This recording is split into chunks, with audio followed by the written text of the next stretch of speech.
Hi, my name is Ryan Eanhauser.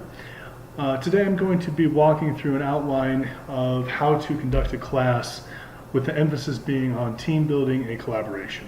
So following along in the outline that I provided to you, we're going to go step by step and look at how the class should be taught and the points of emphasis in creating a Socratic method of teaching, so you create dialogue within the classroom and the individuals within the class. So starting on section 1 of the outline, we'll go from there. So first I'm going to start with a brief introduction about what is team building, collaboration, why are they important? So obviously team building is important because some of the greatest things that have ever been accomplished have been the result of effective teams or collaboration of individuals obtaining goals and reaching objectives. So starting off with that synopsis, you will do that. Next, I want to ask two basic general questions that are going to derive answers from multitudes of people in the class to create a dialogue and create a safe environment where everybody feels like they're able to provide their input and build that overall dialogue between the class and the attendees within the class. So the first question is, from your experiences, what are the most important factors for a successful team? It's going to draw on their experiences of what has worked for them in the past. And then the second, what detriments to a team success have you experienced? So again, broad questions that really draw on the experiences of the individuals within the class to provide that feedback and that dialogue to warm the class up to the idea of having a constructive conversation about team building and everything we're going to cover. So next, move on to section 2, common team dysfunctions. Now at this point, I would introduce Lencioni's 5 team dysfunctions that he has listed out.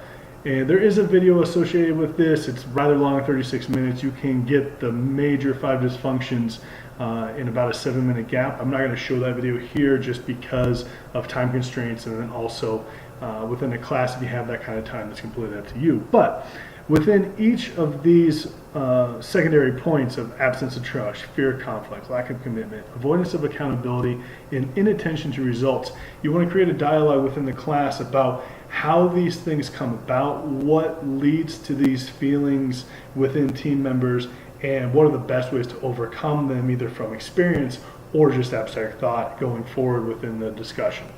So once you do that, you're going to move on to section 3. Now in the team building steps portion, this is something where we're going to use Bruce Tuckman's team development model that he developed in 1965.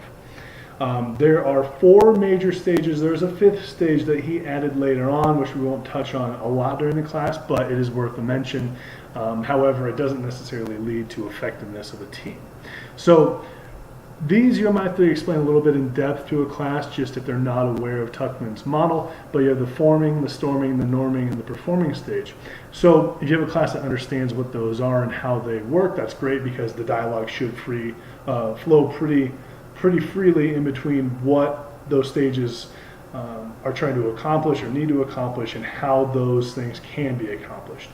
If your class does not, that's okay. You can hit each one, briefly explain what each stage is and what it's meant to be, and then go on from there, because again, most individuals within a class should have some experience of working in a team or collaborating with others, so they've probably experienced these and aren't just aware of what they're called in Tuckman's model.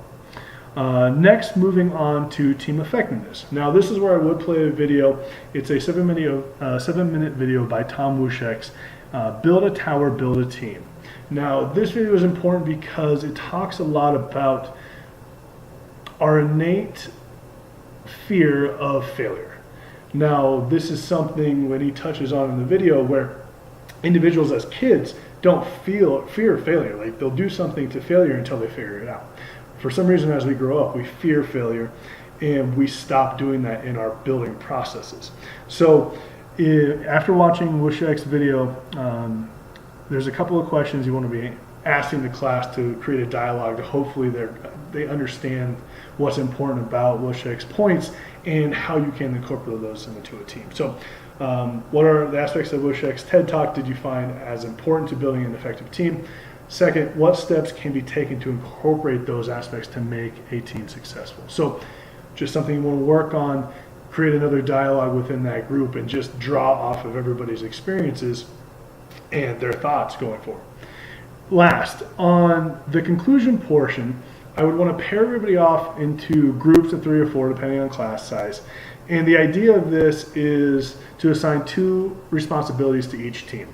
You want to discuss all points with the team at the end of the allotted time for them to come up with their points. Now, the first one would be to determine the 3 most important tasks or aspects needed to build a team for success. Also, determine the 3 most detrimental aspects to a group's overall success. Now, this is a crucial step in the class because it's going to take everything that's been discussed through the entirety of the class with everybody and really allows everybody to take everything that they've drawn off one another in the class and everybody else's input and really put it into practice in a very simple exercise. So you're creating a team, giving them an allotted amount of time to come up with these simple tasks or aspects, but at the same time, you're making them draw on everything they've talked about up to this point in time in the class to create an effective team. So this is a huge exercise. It's very cool. I've actually been a part of one in the past. So by doing this, you're allowing each team to, in a sense, collaborate and build a successful team to come up with these points, and then just do a very non-formal presentation, so then your discussion goes even further. Now, within that discussion at the end of the class, you can allow it to go as long as you want or as is needed by the class to really get their points across, because at this point, you have everybody from their teams and then as a whole talking about what they've learned in the group discussion today about team building and collaboration, and allowing those points to be elaborated freely throughout everybody's thoughts. So this is a great team building classroom exercise, and I thank you for your time.